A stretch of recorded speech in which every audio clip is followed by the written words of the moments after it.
we warmly welcome Srimati Supriya Srinathe. Please put your hands together and welcome with a big round of applause, Madam Supriya Srinathe.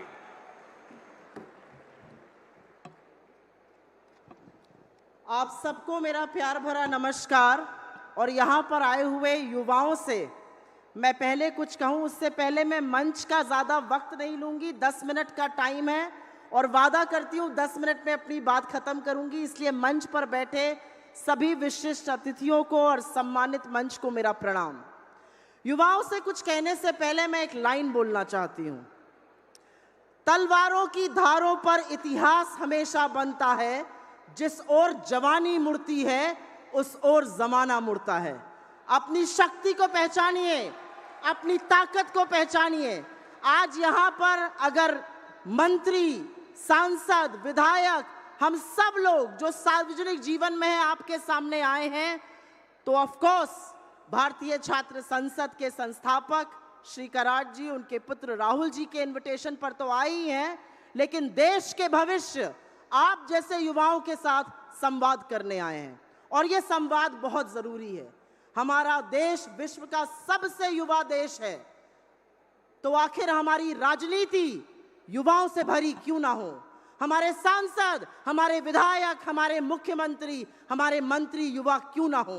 युवा बढ़कर अपना हक क्यों ना मांगे? और इसीलिए भारतीय छात्र संसद जैसी चीजें बहुत जरूरी हैं। मुझे लगा कुछ लोग टॉपिक से बहक गए, तो इस सेशन का टॉपिक दोबारा से पढ़ देती हूं। Democracy and corporatocracy, where does power lie? लोकतंत्र और पूंजीपतियों के बीच में आखिर पावर वाकई में कहां पर है? और यह बात गंभीर है। यह गंभीर इसलिए है क्योंकि हमारा देश एक बड़े विचित्र दौर से गुजर रहा है। यहां पर बड़ी बड़ी बातें कही गई, लेकिन सबसे बड़ी बात इस देश के सामने, हमारे विश्व के सबसे युवा देश के सामने आज बेरोजगारी है। और बेरोजगारी पे चर्चा नहीं होती है। महंगाई है, महंगाई पे चर्चा नहीं होती है। मैं पूछना चाहती हूं युवाओं के उस मुद्दे पर आखिर चर्चा कब होगी? लेकिन वो पूछने से पहले, क्योंकि पूंजीपतियों और लोकतंत्र में क्या सामंजस्य होना चाहिए और वाकई शक्ति किसके पास है, कुछ बातें आपके सामने बतानी जरूरी हैं। जब हम लोग यहां पर बैठे थे तो एक खबर आई, अडानी जी इस विश्व के दूसरे सबसे बड़े धनी व्यक्ति हो गए हैं। मुझे समझ में नहीं आता कि मैं बधाई उनको दूं या बधाई मोदी सरकार और खास तौर से प्रधानमंत्री जी को दूं। मुझे लगता है बधाई के हकदार तो प्रधानमंत्री जी हैं, क्योंकि जो मोनोपोलीज क्रिएट हो रही हैं, जो बिजनेस मोनोपोलीज क्रिएट हो रही हैं, आज हर हवाई अड्डा अडानी जी के पास जा रहा है, हर पोर्ट अडानी जी के पास जा रहा है। जिस तरह की लेवल प्लेइंग फील्ड खत्म करी जा रही है, वो कहीं ना कहीं इस बात का सूचक है कि देश की पावर देश के लोगों से हटके कुछ ही चंद पूंजीपतियों के हाथ में जा रही है। यहां पर वंशवाद की बात करी गई। मैं एक लाइन आपके सामने बोलना चाहती हूं और फिर आपसे एक सवाल करना चाहती हूं, क्योंकि युवा यहां बैठे हैं। पप्पा में है दम, बने रहेंगे हम। जय शाह जी 3 साल पहले बीसीसीआई के सेक्रेटरी चुने गए थे। क्यों चुने गए थे इस पे मुझे बहस नहीं करनी है। प्राइवेट संस्था है, बीसीसीआई के सचिव चुने गए थे। उनका कार्यकाल खत्म होना था, वो रिटायर होने वाले थे, लेकिन बीसीसीआई अब अपना संविधान बदलेगा और उनको 3 साल का कार्यकाल और देगा। लेकिन देश के युवा 4 साल की नौकरी के बाद 23 साल की उम्र में रिटायर हो जाएंगे। ये कौन सा देश हम बना रहे हैं?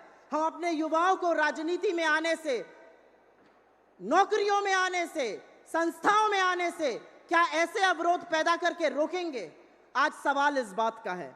आज सवाल इस बात का है कि जब हम बात करते हैं रियल पावर की, तो कोरोना काल में 83% लोगों की आमदनी घट गई, लेकिन 142 लोग इस देश में बिलियनर कैसे बन गए? आखिर कैसे 10% लोगों के पास इस देश के 77% वेल्थ और संसाधन पर कब्जा है? तो पावर कहां है? ये पूछिए आप अपने आप से। ये पूछिए कि आज का नीति निर्धारण यहां पर बैठे हुए चुने हुए विधायक या सांसद कर रहे हैं या पूंजीपति घिराने कर रहे हैं। आज क्यों ऐसे कानून बनते हैं जिसको वापस लेना पड़ता है? क्योंकि वो बिना संवाद किए, बिना राजनीतिक प्रतिनिधियों से चर्चा किए बनते हैं। वो कानून पूंजीपतियों के इशारे पर बनाए जाते हैं और जब देश एक साथ खड़ा हो जाता है तो वो काले कानून वापस लेने पड़ते हैं। तो पावर असली कहां है, ये सवाल आपको पूछना है। आपको एक और बात पूछनी है और ये बात जरूरी है। क्या पैसा कमाना गलत है? बिल्कुल गलत नहीं है। क्या प्रॉफिट कमाना पाप है? बिल्कुल पाप नहीं है। क्या देश में कॉर्पोरेट्स होने चाहिए? बिल्कुल होने चाहिए, लेकिन लेवल प्लेइंग फील्ड होनी चाहिए, सबसे जरूरी है। मैं पूछना चाहती हूं इस मंच से, आपके सामने युवाओं से, यहां पे बैठे हुए नीति निर्माणकर्ताओं से, ऐसा क्यों है कि 2 या 3 पूंजीपतियों को छोड़कर बाकी कॉर्पोरेट इंडिया आज चुप बैठा हुआ है? आज वित्त मंत्री को उनके बगल में बैठकर बोलना पड़ रहा है निवेश करिए, लेकिन वो निवेश करने को क्यों नहीं तैयार हैं? कॉर्पोरेट निवेश करेगा नहीं, नौकरी बनेगी नहीं। आखिर क्यों कॉर्पोरेट निवेश नहीं करना चाहता है? क्योंकि कहीं ना कहीं जो मोनोपोली बनाई जा रही है, जो रियल पावर लोगों के हाथ से ट्रांसफर करके 2-3 लोगों को दी जा रही है, उसके कारण आज बाकी कॉर्पोरेट इंडिया निवेश करने को तैयार नहीं है। क्या यह अचंभा करने वाली बात है कि 32,000 हाई नेटवर्थ इंडिविजुअल्स भारत छोड़ के चले गए और भारत के बाहर जाकर निवेश कर रहे हैं? वो क्यों नहीं यहां पर निवेश कर रहे हैं? क्या हमारे बच्चों का भविष्य नहीं बनना चाहिए? क्या कॉर्पोरेट इंडिया या प्राइवेट सेक्टर को निवेश नहीं करना चाहिए? करना चाहिए, लेकिन जो मोनोपोलीज बन रही हैं वो खत्म होनी पड़ेंगी। हर सेक्टर में मोनोपोली बन रही है। और सबसे बड़ी अचंभा करने वाली बात यह है कि जिन हवाई अड्डों से हम आते जाते हैं, लाखों भारतीयों की सुरक्षा करने वाले फोर्सेस वहां से हटा दिए जाएंगे, वहां पर प्राइवेट सुरक्षा कर्मी लगाए जाएंगे और आरएसएस हेडक्वार्टर की सुरक्षा सीआईएसएफ वाले करेंगे। ये कौन सा देश हम बना रहे हैं? हम किन पूंजीपतियों की बात कर रहे हैं? हम उन पूंजीपतियों की बात कर रहे हैं जो आज नीति निर्माण कर रहे हैं, जो प्राइम टाइम डिबेट पर, आपके मुद्दों पर डिबेट नहीं होने देते, क्योंकि वो उन चैनलों के मालिक हैं। जब मीडिया का, कॉर्पोरेट्स का, निवेश का, हर चीज का मोनोपोली बन जाएगी तो आपके हक की बात करेगा कौन? ऐसा क्यों है? हम लोग बोलते हैं फला एंकर डिबेट नहीं करता, फला एडिटर नहीं लिखता है। वो मजबूर है क्योंकि मालिकों के हाथ में सत्ता है और वो 2-3 मालिक ऐसे हैं जो आज पूरा मीडिया संभाल रहे हैं। किसी भी मीडिया का नाम उठाकर देख लीजिए, उसके पीछे पूंजीपति का पैसा लगा है।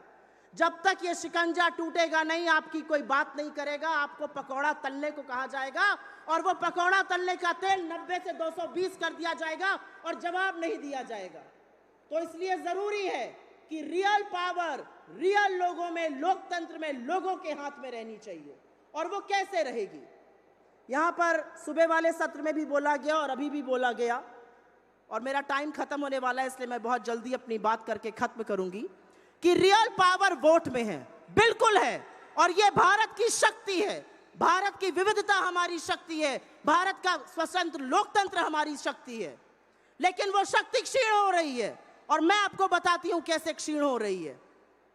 जब एक पार्टी बनाम पूरा विपक्ष, आप इलेक्टोरल बॉन्ड्स उठाकर देखिए, बड़ा पैसा इलेक्टोरल बॉन्ड से आता है, 90% पैसा बीजेपी को जाता है और बाकी विपक्ष 10% में है। कैसे चुनाव लड़े जाएंगे?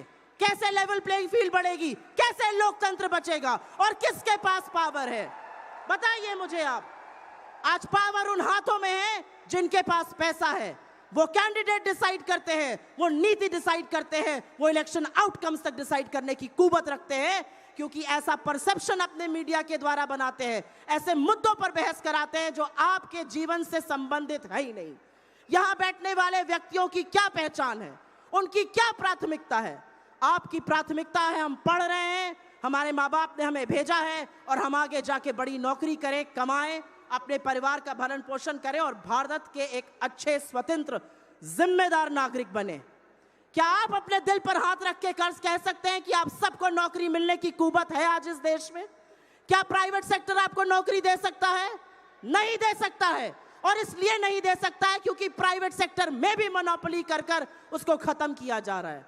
मैं अंत में सिर्फ एक ही बात कहूंगी, और ये बात कहनी जरूरी है क्योंकि आप युवा हैं, अपने आप को अभी भी युवा मानती हूं, और मुझे ऐसा लगता है कि जब युवा मन बना लेता है तो बदलाव जरूर लाता है।